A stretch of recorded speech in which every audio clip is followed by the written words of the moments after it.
It's only words, and words are all I have Yeah, to why was take your that? heart away. There was a lot of vibrato on his voice in the original recording. Thank you. Yeah. So, hi, Judy. Hi, Deborah. Hi, Hannah. And Haf, I think, is still trying to join us. And Lori, I think I know who you are, but if you want to share your video, I will. You won't have to keep me vested. Ah, there's Huff. Huff, are you in Vermont? You're muted, no matter where you are. I'll unmute you. Hold on I, a second. I'm packing the car to go to Vermont tomorrow morning, first thing. So I will be a muted participant probably, Okay. Okay. Well, we're not jealous. but I'm with you in spirit, as you know. No, well, you're with us actually here. So, so my friends, um, I thought it'd be kind of fun to take a look at words, which is why we started out with the Bee Gees, and the importance of words in our tradition, and then look at some specific words that seem to appear over and over and over again. And I'm leaning in on this is Rabbi Arth Green's book. These are the words. And it's a lovely, lovely book. It's like each page is, it's funny. I opened up to this page because I am going to concentrate on one of these pages. Each page is like one page long. Each word is one page long, in which he goes into the meaning of it and some little history of it. And I always find his explanation of the word daven to be very interesting. So remind me to share that with you. So words. Already, Dan? Well, you wanted me to remind you about the word daven. All right, This is why I get the big bucks. Thank Yeah. you, Dan Glazer. Thank you. Appreciate that. I meant later. Oh. So every morning, part of the morning prayers, including when we daven on Shabbat, we sing Baruch She'amar V'haya Ha'olam. Anybody a rough translation? What it is that liturgy is sharing with us? Deborah, you got a hand there? Oh, I'm not sure. Blessed She'amar. one said, what the blessed one said. What's the rest of it again? Baruch She'amar. Yeah. Blessed is the one that spoke. That spoke. Oh, okay. That spoke. V'haya ha'olam. And there was the world. That's right. And the world came into being, basically. So according to our mythology, the world came into being via the world. So words, of course, are very, very important, which gives rise to endless discussions about Lashon Hara, right? And the truth of the matter, as we well know in this day and age, that words can both make worlds and destroy worlds as well. So in the book of Proverbs, it says death and life are in the tongue.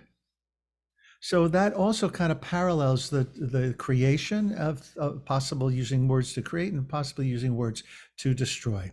And then right after the Amidah, we say, Elohai nitzor lashoni mirma, like guard my tongue from speaking evil, right? So you just got finished with, remember the book, the opening, it's kind of like the bookends to the Amidah, because she opens up with Adonai sifatai tiftach, right? My God, open up my lips that my mouth may declare your glory, may sing praise to you. And then at the very end, it's got the bookmark of watch the words that come out of my mouth, because now that we're coming down in a way from the elevated place of the Amidah, which is a conversation between us and divinity, we have to be careful in that we need to remember and be attentive to our words. When we pray, of course, it's an opening up a conversation with the divine. So there too is where words are very, very important. So as I said, I'm going to lean into Rabbi Arthur Green's books. Does everybody know who he is? Does anybody not know who he is? Rabbi Arthur Green. Rabbi Green is one of the he's one of the giants of this century, of this generation. He founded the Hebrew College, but before that, he's just a philosopher and a theologist of giant proportions, and he's a prolific writer, and most of his writings are very accessible. And I've been toying with the idea of maybe using one of his books for a book conversation for us all. So in this book, he says the following, and there's not going to be any hocus pocus today. I'm not using any of my gadgets in front of me. So you're going to have, this is going to be an orally intensive get together. He says that Torah is a process that never ends. The very fact that each of us stands as a link between those who preceded us and those who will come after means that we are all transmitters of Torah. To do that work faithfully, we have to learn, absorb, and understand the teachings that came before us. Learning the vocabulary of Jewish life is a small but crucial step in that direction. But a second step comes after that. We have to make the tradition our own and put it into our language and enrich it with our own concerns. So basically, he's talking about how important words are, and that the passing on of the passing on of a common vocabulary is a really, really important part of the transmission of tradition and of culture as well. We all know how, to the great extent that Hebrew words, Yiddish words, have become just a regular part of our vernacular. If you can think of one, unmute yourself or put it in the chat. So what are some words that we now take for granted that everybody knows? Even most Jews, most non-Jews know them. No? New is now schlep, right? I'm not sure everybody knows schlep, but I'm not sure everybody knows new, but a lot of people do. Certainly to schlep. Meshugana, absolutely. She's a meshugana. If there's any of these words you don't know, please let me know, and we'll talk about the words. What else? How about schmaltz? He's very schmaltzy. Schmaltz, of course, is a bubba or a bubbala. Schmutz, right? Schmutz, dirt. It's very schmutzy. A spiel, right.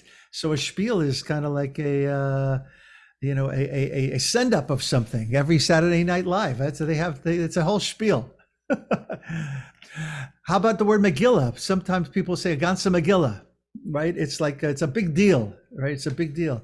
Let's think maybe of Seinfeld, Schwartz, right? I don't know. Is that a common word? I'm not sure, Chana. But certainly as a name, people know that Schwartz is a Jewish name. They may not know what it means. Oy vey. Yeah. Yes, absolutely. Everybody knows oy vey. So these are words that, of course, all come into common usage among everybody. Tuchus. So do you know what the word tuchus means? Mazel tov. Mazel tov. Thank you. Who said that? Mel? That's Huff. That's Huff. Dan, great. Huff. Huff. Yes, I can't see you, so I can't see your lips moving. Deborah, did you have something else because you unmuted? Well, l'chaim. But it's L'chaim, really, right. but it's really Yeah, Hebrew. absolutely. L'chaim, because now we know to life, l'chaim, right? And tochas, basically in Hebrew, tachat means to be under something. So our tochas, which is, the Ashkenazic, pronunciation, is our bottoms, because certainly our bottoms are underneath us. So let's now concentrate on making a list. And again, you could say it out loud. I've made a short one here that we're going to concentrate on, but I want to know some words that you might be interested in from our liturgy. And it can be words that appear in the Moshe Siddur or outside. What are some really common words that appear over and over and over again in our liturgy? Ishtachaveh. Ishtachave. Really? Isn't that, I don't think so. no? It's Where? not. What? Tell me where it appears many times. I don't know. I keep dreaming about this word. It means to bow down. To bow down, right. Yeah. But I'm not sure that appears a lot. I'm talking about words that really, really appear many, many, many times during the course of a morning, or over the course of the entire liturgy. I mean, you could start with a bracha, a blessing, Baruch atah Adonai Eloheinu melech haolam, and some of these words we're going to be taking a look at. We unpacked all of that, of course, when we were working on Reb Marsha Prager's book, The Path of Blessing. Anybody? Kuma. I Gratitude. emphasized Kuma during Surah Yisrael. Kuma is lakum. Again, not sure if that is something that appears a lot. So gratitude, yes, but what about in Hebrew? We're looking for Hebrew words. Amen. Amen. Yes, that's pretty obvious.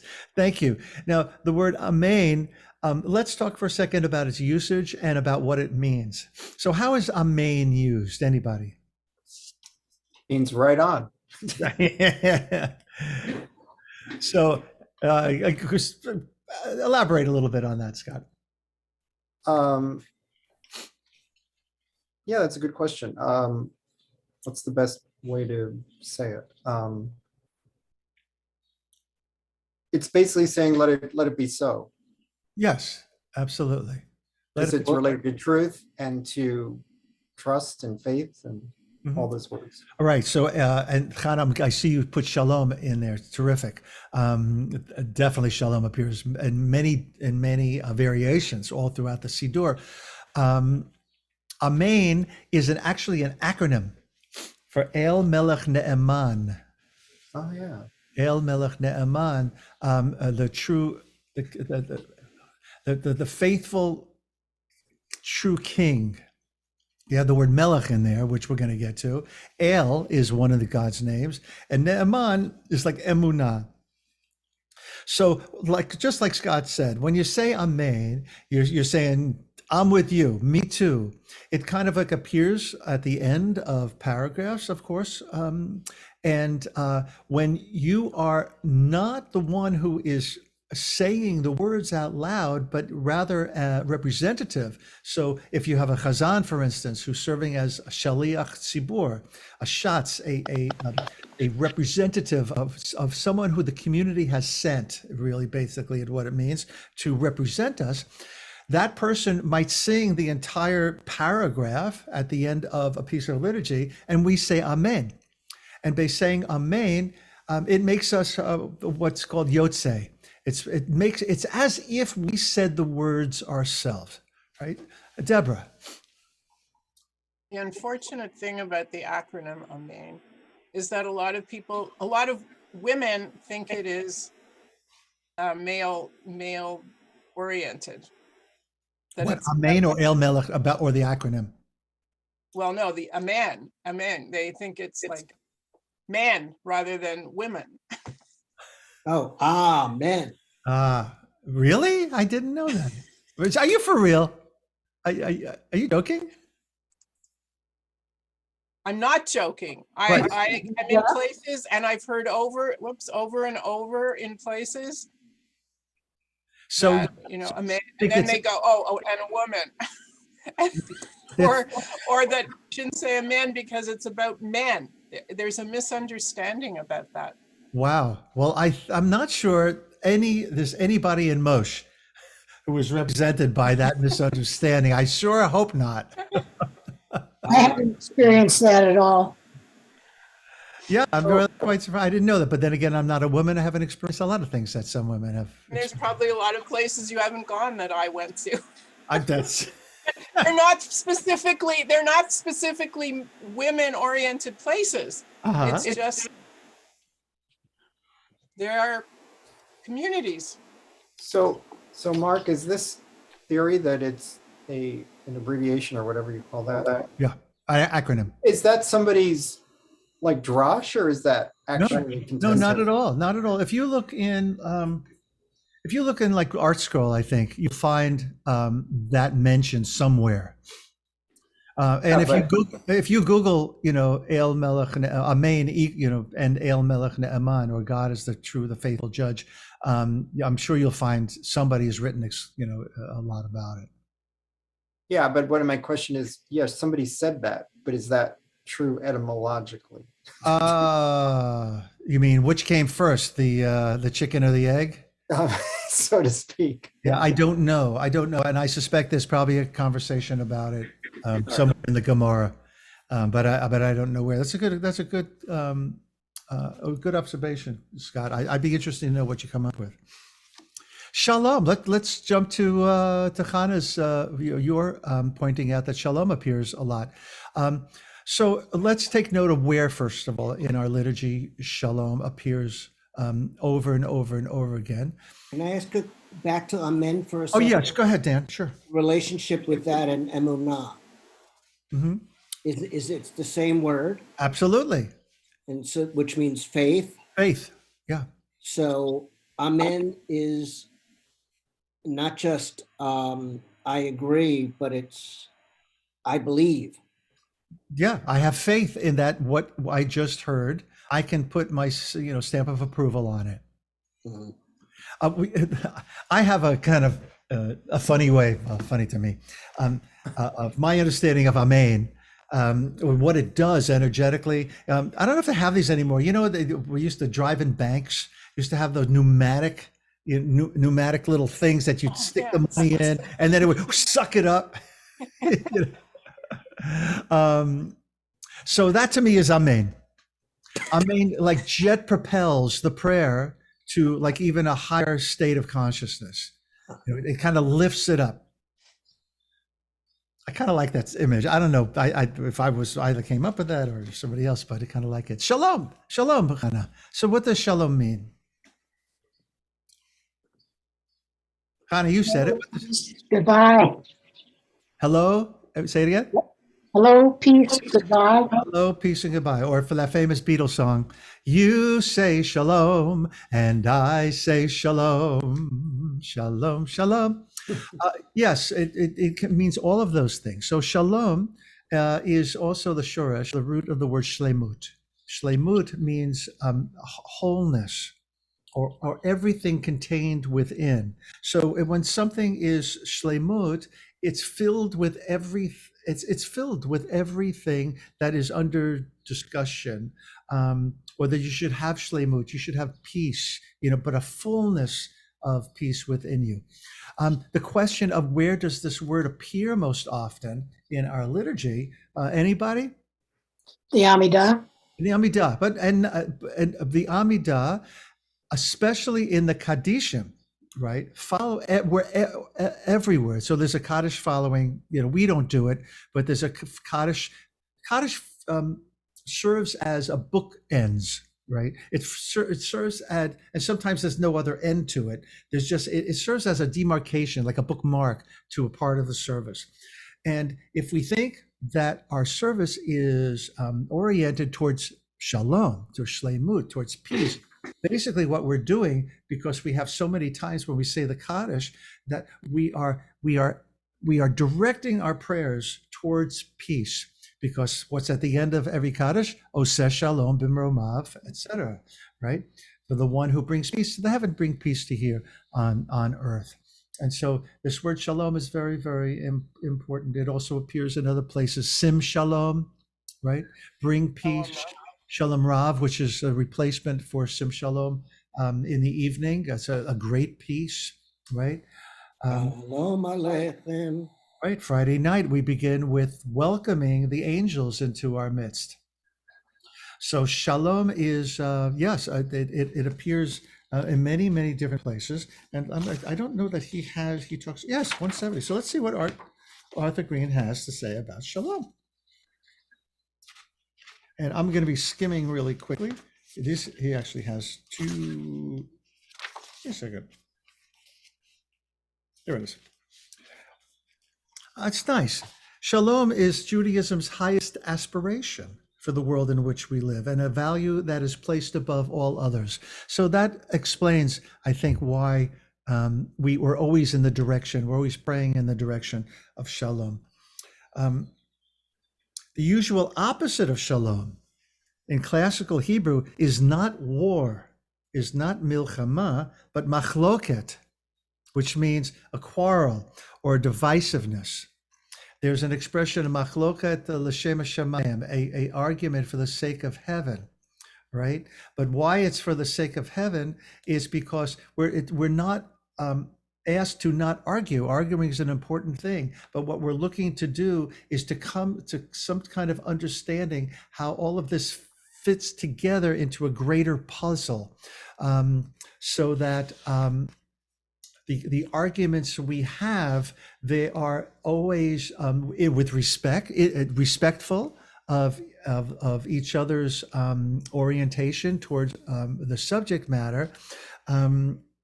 It's very rare that you'll find the rabbis in the Gemara, calling each other's names. Once in a while, it does get kind of heated, but usually some kind of, if not an agreement, at least an understanding is reached. And then probably most interestingly is that in the Talmud, when a conversation is taking place, first of all, remember those conversations are occurring over hundreds of years, right? So when you open the Talmud, you have recorded conversations among rabbis who weren't in the same room, right? These conversations were recorded right up here by people whose memories were that amazing, and then eventually the conversations became codified. What I was referring to was that we have the tradition of not only respecting the minority opinion, but recording the minority opinion. So in other words, you'll have an argument or a conversation going on a whole page, and it's all preserved. Why is that so? It's not necessarily only out of respect for the rabbis who are participating in the conversation, but more importantly, they're understanding that someday the minority opinion might become the majority opinion, that we might need to look, because of the times in which we live, at all of the opinions and come up with a ruling at what works best for us today, right? What works best for us.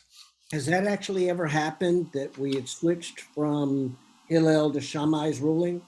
Shammai, not so much, but some people have been turned on by, first of all, Shammai's understanding that we should light all 8 Hanukkah candles on the first night. So some people have that tradition. They started doing it. So that's not a earth-shattering kind of thing, but it does have to do with ritual, and it does have to do with inner meaning too.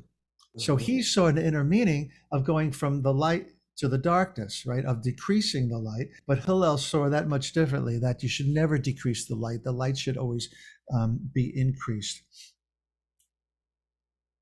Shalom is related to shlemut, meaning wholeness. We need to set our course and live it wholly. Shalom within oneself and with God are impossible without one another.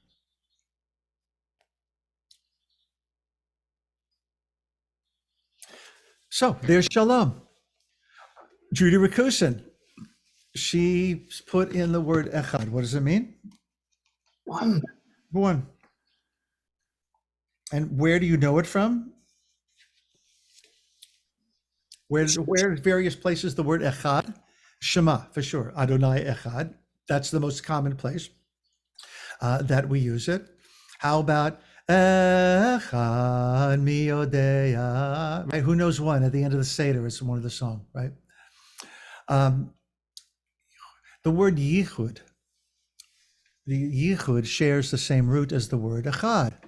Now, what is yichud? Yichud is like a unity. Unity. After a wedding,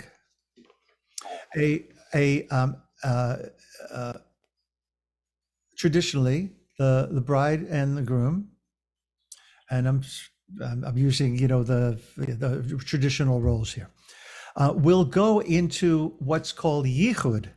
So here it's kind of used as a noun. But what it is, it's a time for them to be alone following the ceremony.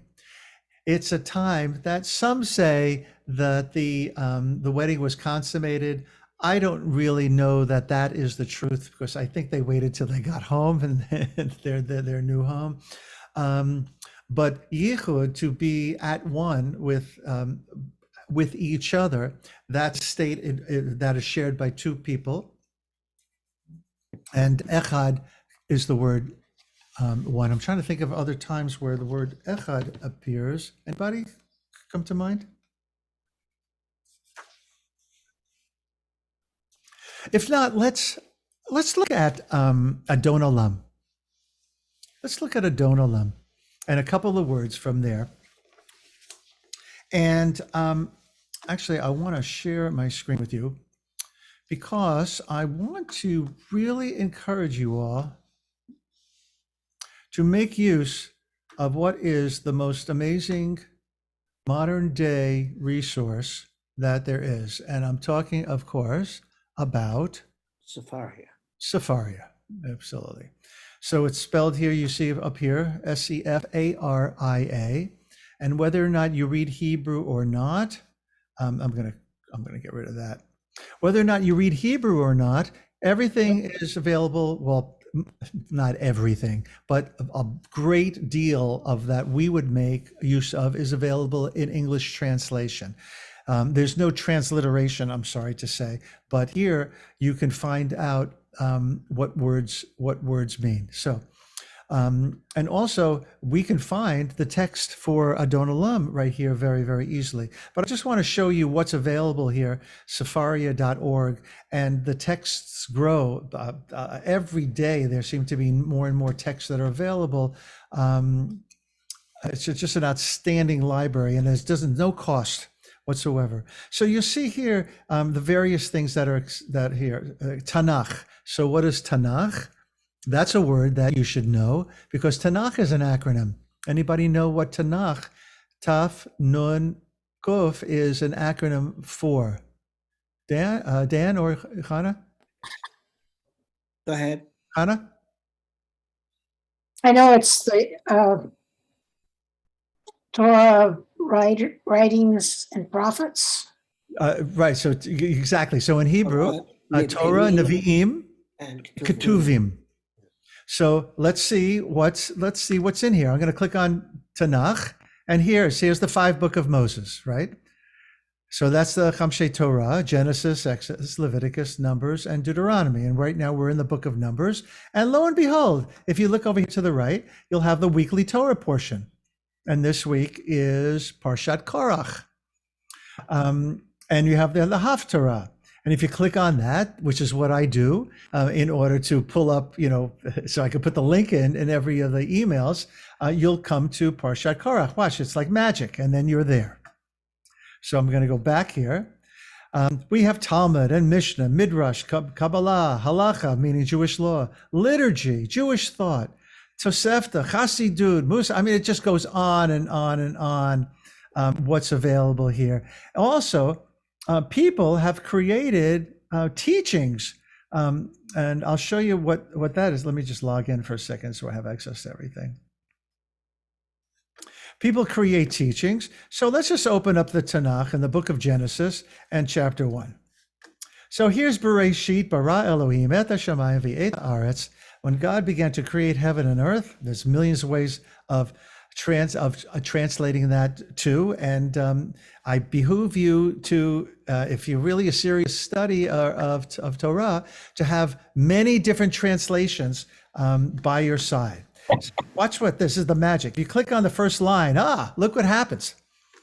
First of all, I got it in Hebrew and English. I could get rid of the Hebrew and get rid of the English. Look, it's only now in English. Clicking on and then I got English and Hebrew side by side, or I can have it just the Hebrew. But I want Hebrew and English, right? And here I want Hebrew and English too. So I can click here on the side on this first line, and I've got commentary. I've got Talmud. I've got so many things, and I click on commentary, and everybody wants to know what Rashi says. I pull out Rashi a lot because he is the most famous Yeah, commentator, most useful. I mean, he kind of like helped to make sense of many things that we had no idea. What's that all about?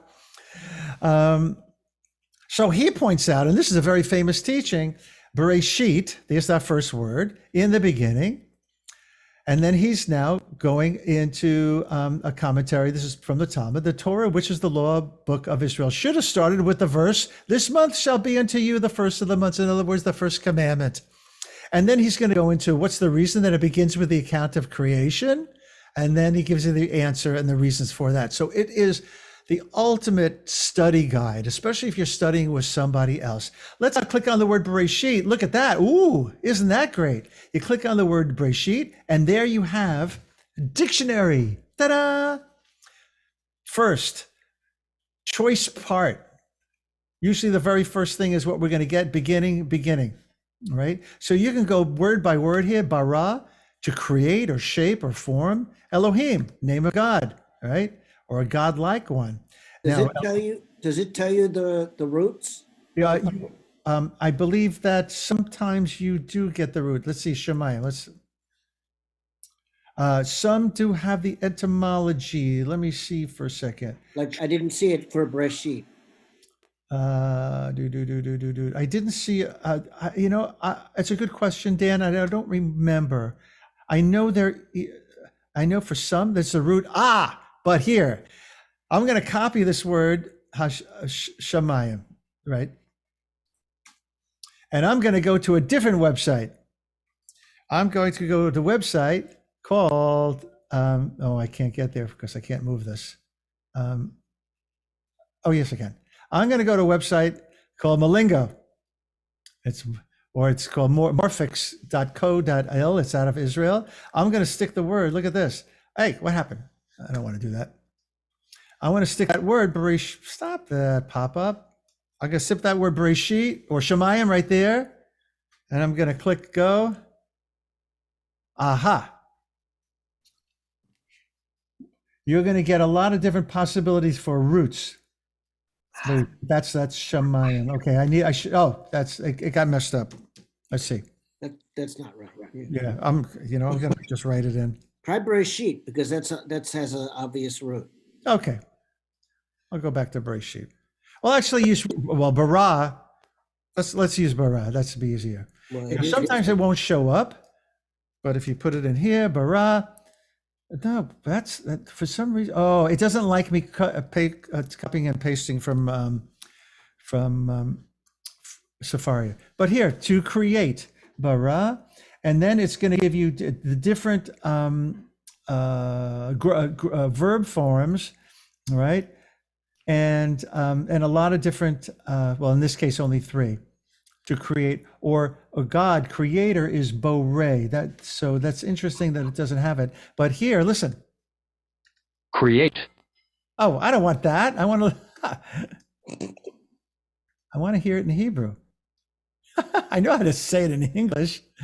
All right. Well, I don't want to spend any more time on that, but you can make use of it in that way for great study aid, as well as taking a look at word meanings. So Adon Olam, that's what we sing to Ripple. What does the word Adon mean? That's why I want to go back to Safari. So let me screen share with you again. Okay. And here, there's a search engine. If I put Adon Olam in there, I don't want that. I can't even put it in. I know how to spell it, but you can put it in English. You're going to have to find a place. Oh, that's interesting. 20 sheets. No. Well, this is interesting too. If you put it in, you're going to get people write what are called sheets, which are study guides for anybody to use. And I don't do it very often, but once in a while I come here and see what somebody else has to say, what kind of discussion about a certain word or different topic. All right, so I'm going to put it in Hebrew because for some reason it's not coming up as part of a Siddur, although So you kind of have to know where things are. Let me see. Siddur. Let's go back to the beginning. Liturgy. Siddur Ashkenaz. That's what I'm going to click on here. And weekday. And we're going to get to end of Shachrit. We'll get to the end of this is how we end concluding prayers. We're going to find Adon Olam in here somewhere. Post service. Oh, that's not post service. That's interesting. Oh, so some of you will have as much trouble as I am having. Here we go. Efkadash Musaf. Okay, finding these things. But usually, if you put Adon Olam in there, but I just want to call it up for now. Okay, Adon Olam. If I clicked on the English and it didn't come up. So let's just look at some words. Well, in our prayer book, it's there. So Adon, what does Adon mean?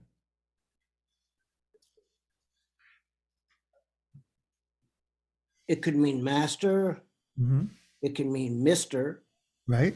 Adoni means my Lord. my lord. Ruler, is it ruler? What's that? Ruler? Yes, can mean Lord or judge or ruler. Yeah, it may maybe in a context. Now Adon here needs Olam to go with it because it's really a phrase. So if this is again, it's very useful because I just clicked on Adon and here's what they give you. They give you a Lord or judge, and then over here, Lord, Master, possessor. That's an English word. Possessor. Yeah, you're right. I think it's supposed to be an R. Oh, it is an R. Okay, I just It missed is a possessor. Possessor. Right. So Adon, and here is entomology, Dan, related to Ugaritic. So you to languages at the same time or before, possibly derived from Din, meaning to rule. Interestingly, and if I don't know if anybody remembers when we were talking about Reb Marsh's book, she points out that the word Adon is related to the building of the Mishkan, of the sanctuary, Adanim. And you hear the Adon, Adanim as a plural, which were like sockets that which kind of moved, and that they enabled the sanctuary to be moved without breaking in certain parts. They're kind of like ball joints. And so these are all interesting to know, but you're not going to find that kind of thing here, but you will find the, although if you, let me see, because let me see. I like that it hooks it with Adonis. Oh, did it do that? Yeah, it listed Adonis in there. Interesting. Okay, so Adon Olam, what does Olam mean? Anybody? World. Universe, What's that? universe. Yes, universe or world. So Adon Olam means, and that's the name of this piyut, of this piece of liturgy. What does Adon Olam? What's the title? Hi, Lori, I can see you now. What is the title of this? Not really a prayer because it doesn't end with Baruch Atah, but it's a piyut. It's a piece of poetry that made its way into the Siddur. Adon Olam. So we know what Adon means. We know what Olam is. So what is Adon Olam? Master of the world. Master of the world, right? Master of the world. Or we might prefer to say sovereign of the world, right? Olam is a really interesting word. Mark, Yes, is sir. it just the world or is it the whole universe, everything? We put people under oath and see what they say. The answer is yes. It is everything. It can be either or depending upon the context, Steve. It can be time too. What's that? It can be time. It can be, yeah, it can be also time. Very Einsteinian. Yeah. That's what let's- I always remembered was it was the sovereign of the universe when we were growing up in school. So Olam can also mean continuous existence. So it's like, which is basically eternity. So if you flip 8 on its side, you have Adon Olam, right? You have that which stretches from before there was a before to after, and it even says that in the third line of Adon Olam, it says, "Va'acharei kichlot hakol," after everything has basically been completed, Livado yimlach nora. I think once we actually unpacked the entirety of Adon Olam and we discussed it, but it's a great, great piece of theology. After everything is over, only Livado, by God's self, only God's self will exist, will maintain, right?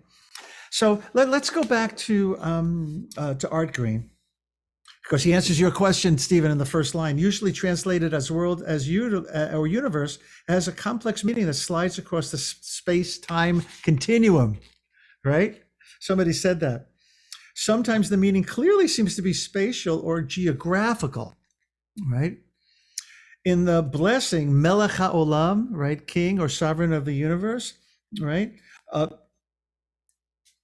But elsewhere, it can clearly refer to time, like Le'olam Va'ed, right? Forever and ever, right? He's probably going to get to there, but I want to throw in here too that Olam also is the word, the shorish, the root of the word ne'elam, which means to be invisible or to in other words, that everything that we see with the eye is not necessarily all there is, right? So when we say Melech HaOlam, sovereign of the universe, it's both the seen and unseen, which is really kind of cool, right? If that we are addressing eternity. I think it's a lot easier for people in some other religious traditions to pray to their God, because there's something there to address it to that's more substantial, and the God that can't be seen, just that makes it a challenge for us, and which is why the Israelites keep on kvetching, right? And nobody said the word kvetch or tsuris, right? Before. It's keep kvetching because where is this God? This God, maybe there were acts of wonder that this God did, but we have short memories. Jewish mystics speak of the four olamot, right? So olam meaning world. We talk about this all the time. I certainly refer to it all the time. The four worlds. So what are the four worlds? There's the world of Olam. Go ahead, Deborah. You want to jump in? Did you put your hand up? I could. I was starting at the top. SCF. You want to start at the top or the bottom? Up to you. Wherever you start, you're going to go in the opposite direction. SCF. Okay, you're starting from the world of things. And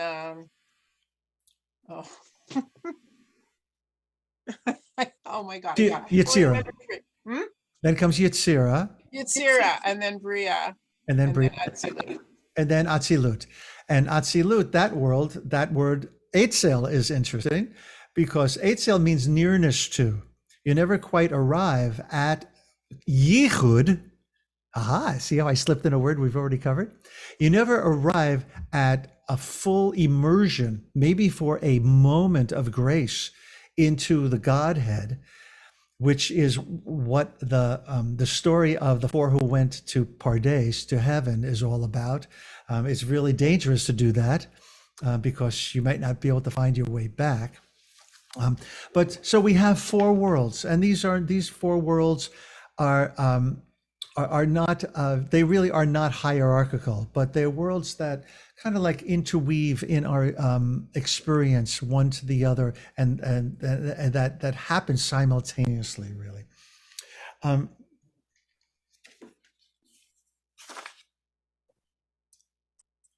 Okay, so that's Olam. Adon Olam, the master of, or the sovereign of the seen and the unseen. So this is that's my unpacking of it.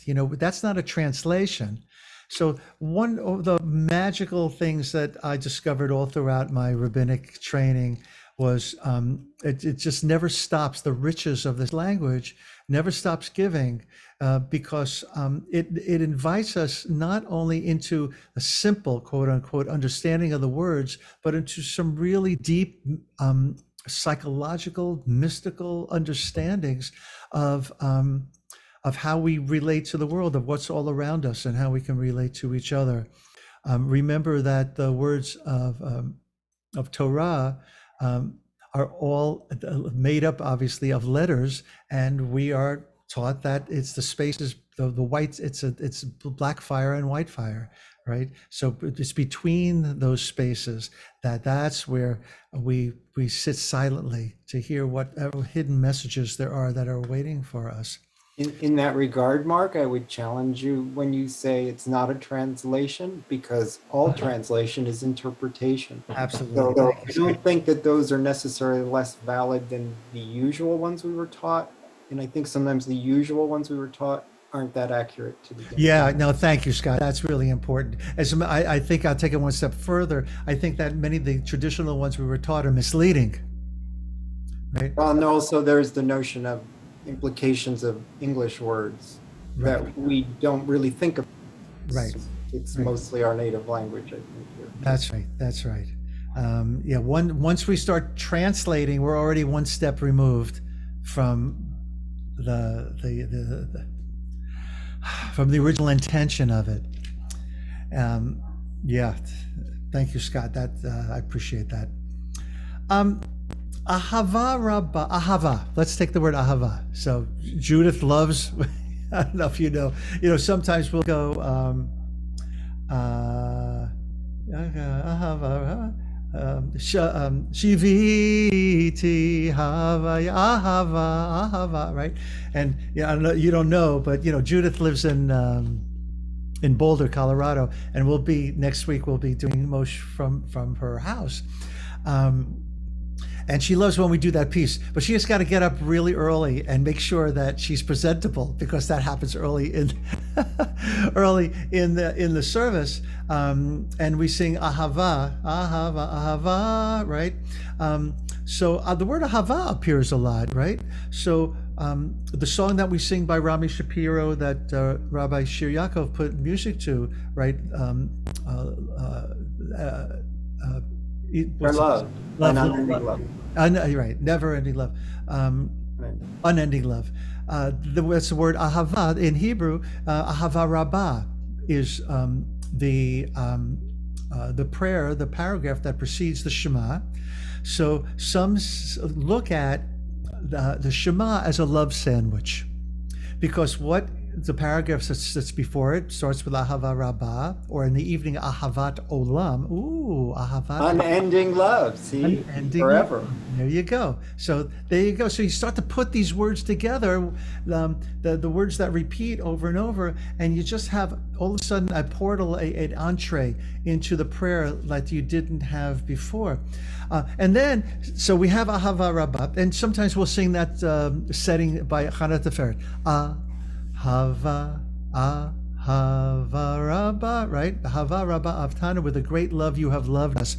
So that's the paragraph before the Shema, and of course and then you have at the end of that prayer that you say Amen to, right? Which says, "Who has brought us closer, Makareh b'Amo Yisrael b'ahava, in love." So we have a paragraph about love, and then a bracha, a blessing about love. Then we have Shema, and then what directly follows the Shema? What word directly what's the first word? And Scott, you can't play. Anybody else? I'm seeing the same hands. Come on, many of you know the answer to that. What's the first thing that we sing right after Shema? There's a paragraph that begins with V'ahavta. Hey, V'ahavta. Thank you, Stephen. I saw your mouth say it. Yes, V'ahavta, which means, and you shall love, right? So that's when I say that the Shema is a big love sandwich. It's because it preceded and then followed by the word ahava. So ahava, of course, means love. Let's take a look at what Art Green has to say about ahava. Ahava Rabba Ahavtanu Ya Eloheinu. In the religious context, ahava, love, refers to several loves. First is the love of God for creation and for each individual creature. Because creation is an eternal process and not just a one-time event, the constant flow of God's love into each creature is the essence of life itself. The one God seeks or chooses to be manifest in an infinite variety of forms. Hence, the existence of any being indicates that it is affirmed, chosen, loved by the God who is the source of all. Talking about creation as an ongoing process, there's a line in our liturgy. In God's goodness, God is involved in the act of creation at every moment. And I always pictures this as if divinity decided to pull the plug on all of this, everything would disappear. Like we would go back to the I'm not sure what we'd go back to. Maybe, the tohu vavohu, or maybe just the lights would go out. And we'd all return to the source. I don't know. It's fun to think about. And I'm sure there's some science fiction pieces that have been written about it. We are created in Tselem Elohim, in the image of God, as a soulful beings, each of us bearing the capacity to know God from within by knowing our own soul. This is the response. This is to the divine love that gives us life. So what his theology here is that we seek to know God because we're in relationship through love, that we are brought into existence by love, through love. From the human point of view, ahava refers to ahavat Hashem, which is our love for God. I understand, v'ahavta et Adonai Elohecha, you shall love your God. You might wonder, or you might say, that how can you tell somebody to love God? Right? Is this a bitui? In other words, is this a grammatical, is it a commandment to love God? Well, some might say yes, and I have my 2 shekels to share, but anybody want to chime in here? Are we being commanded when we say, "V'ahavta et Adonai Elohecha," you should love the God with all of your soul, with all of your heart, with all of your might? And then it goes, "And I shall command you this day." But "v'ahavta" is an interesting word. Anybody? Are we being commanded? Can we be commanded to love?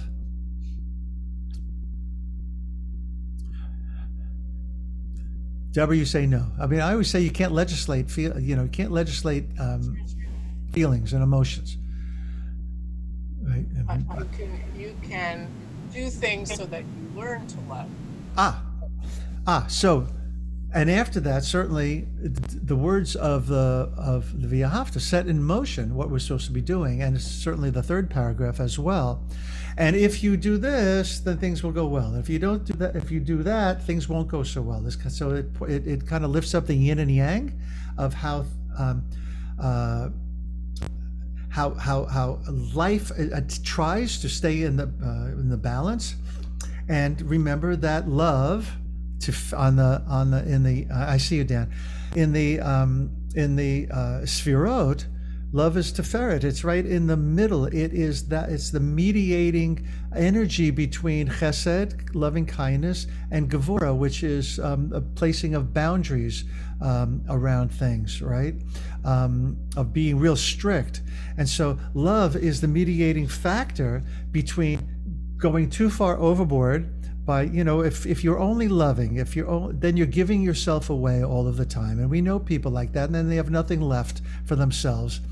And it's kind of like a stream that overflows its boundaries all the time. You need the banks of the stream to hold the water in, and that's where Gevurah comes in, right? So the Gevurah, the banks, and the stream itself is the water itself is the Chesed, which wants to flow and it wants to give. But if that happens all of the time, it's like too much. And you know also people who are like that, and it's just like too much, all right already. You know, and they mean well. So ahava is the mediating energy between those two things, and that we try to, you know, stay balanced on that seesaw. Dan, I'm sorry, that took a long time to get to you. No, that's okay. But I kind of agree with what was said before. You can, not just that you can learn to love, but if you use the word devotion instead of love, you can you can be devoted to something. You can actually command somebody to be devoted. You can't command a feeling, but you can command the actions and the kavanah of being. That's the way I. Okay, that's probably a conversation for another time, because I'm not sure I agree with you that we can be commanded to be devotional. I do think, well, not just think, I know that part of my dream for Moshe was that to create or co-create with you all a devotional community, right? I mean, that is what my training, that's when I met all of these wonderful people at Aleph. And I learned about, you know, this is much more fun way of being being a Jew, but embedded in that is the yearning that manifests itself in a different kind of articulation that is a devotional one, right? Whether it is a contemplative path or an ecstatic path, right? Did that make sense what I just said? I hope so. I was trying to follow myself. I'm going to take a second here to breathe. Wow, it's we're coming in for a landing here. I had some other words too, but I just want to make space if anybody has any comments or questions or any reflections on anything, including where do you start? You know, if you feel like, you know, I'd really like to understand, quote unquote, more of what I'm praying on, you know, what we're saying on Shabbat morning, right? Which is really important. You know, you can look at the translations of it that Scott and I used, but that might not be the entry point that you need to be in relationship with the liturgy, through which we're in relationship with divinity. And that's where Chavruta, you know, having a study partner becomes so important, and having a study partner who is at about the same level. Hopefully you find somebody who's a little bit, you know, more advanced than you. And so that's the advantage of studying with 2 other people or 3 other people. And you take a look at, you know, you take a look at a piece of liturgy and you open it up in Sepharia and you keep clicking, and you make comments, and you have not only Sepharia at your fingertips, but you have different translations of it, which are also available in Sepharia, and different commentaries about it. And then lo and behold, all of a sudden you're singing, you know, Modeh Ani, right? And we're rocking out on a Shabbos morning. But there's something that happens, like I always looked at as kind of like a drop-down menu. You know, that's what studying provides for us. It provides,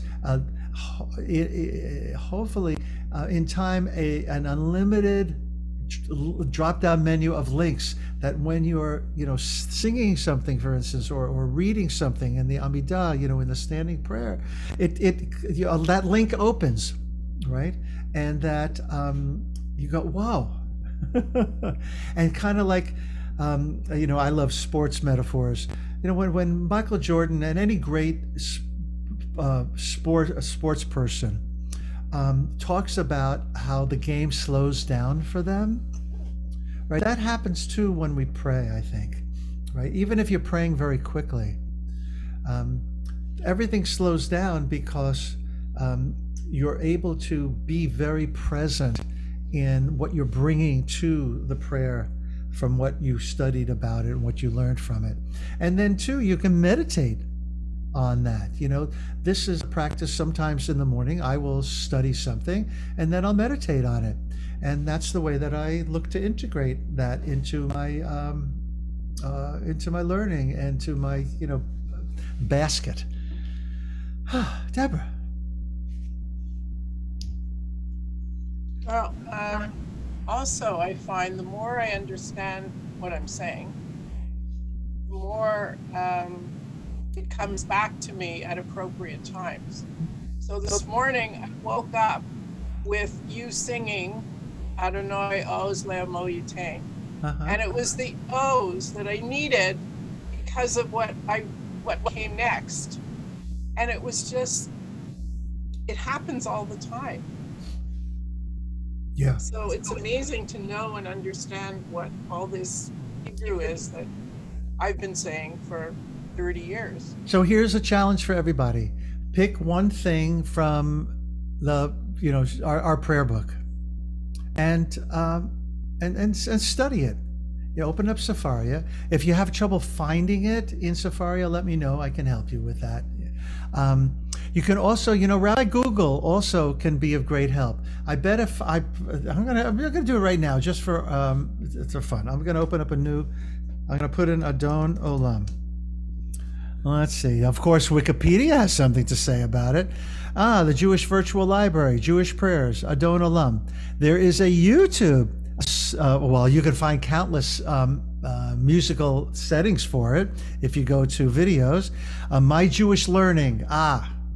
This is a really important website for you to study too. So here we go. Let me share this with you.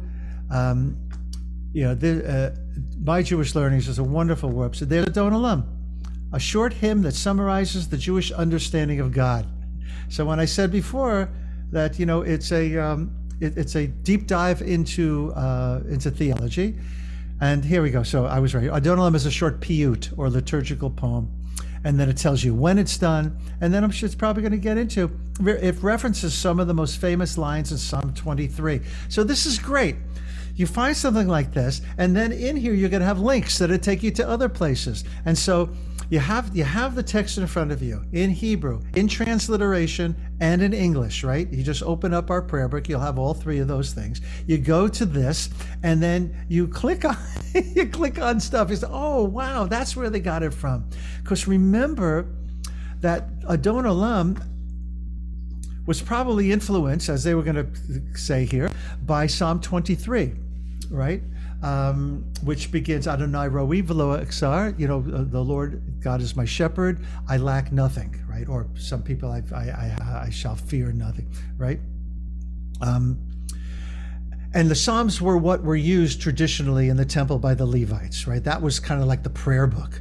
And then things began to gestate from there. And how it worked was people had experiences in which they wanted to articulate, and they wrote liturgy, and then it became part of the prayer book and went into the prayer book. And what goes into the prayer book never comes out of the prayer book. It's not like the BT rooms, the breakthrough rooms. Dan Glazer. I think it's. I have a problem with poetry and understanding it and all this. So using these sources and talking about some of the poetic writings and the Psalms, which I've never latched onto, studying that would be really something very good for me. Yeah, I think absolutely, Dan. I mean, I'm not an English poetry person either. Poetry is beyond me. But to learn about that and understand it would be really good. Yeah, I completely agree. Sorry? I completely agree. I think you would find a lot of satisfaction and meaning in that. Back to what Scott was saying in terms of translations, and you were saying reading. I, again, as I always say, have trouble with some of the words like worship, praise, and even prayer. So for me to go back to the Hebrew and understand where that comes from, the reflexive form of prayer, avodah, as service, right, or work or effort, as opposed to just worship, which is such a medieval term to me. So what is avodah? It's avodah shebalev, it's sidur, it's worship of the heart, right? Right. Yeah. We don't And things like that are very helpful for me to understand and get authentic with or in integrity with what I'm saying. Absolutely, and that's the first step for sure. And then the next step is to personalize it. Like, what does this have to do with me? And then start writing your own prayers, your own poetry, your own liturgy. You say the word praise, Hallel, right? Hallelujah. One understanding of it for me is that it's a human response to the fact of living. That I have to give thanks, I have to give praise to other. That is also part of, and then it just comes right back and on me. I think it's a human impulse, which is to give thanks and give praise. Why else do we sing? Why, right? I think that's what the birds are doing all the time. They're singing their song, and they find themselves in alignment with just by being themselves. And one of the ways that we are ourselves is, if you want to remember what it is to be, what it means to be ourselves, just look at kids, and the younger the better, right? And watch how they live in the world, and they're singing, and they're exploring, and they're courageous, and they are constantly curious, right? Well, that's living life in radical amazement, right? that's how I translate Hallel. Again, I have a problem with the word praise because it's transitive to praise who, and that I have difficulty with. But if I translate it as wow, Okay. and awe and radical amazement, I can get in line with that and say this really is very cool. If you look at the first three words from the song, wonder of wonders. Wow. Right? It's a miracle. All righty, my friends. Thank you as always. Nancy Schneider joined us. Hi, Nancy. It's good to have you here. And Lori +5. Hi, Nancy. I was trying to think of a way to end. We could sing a Dodolam.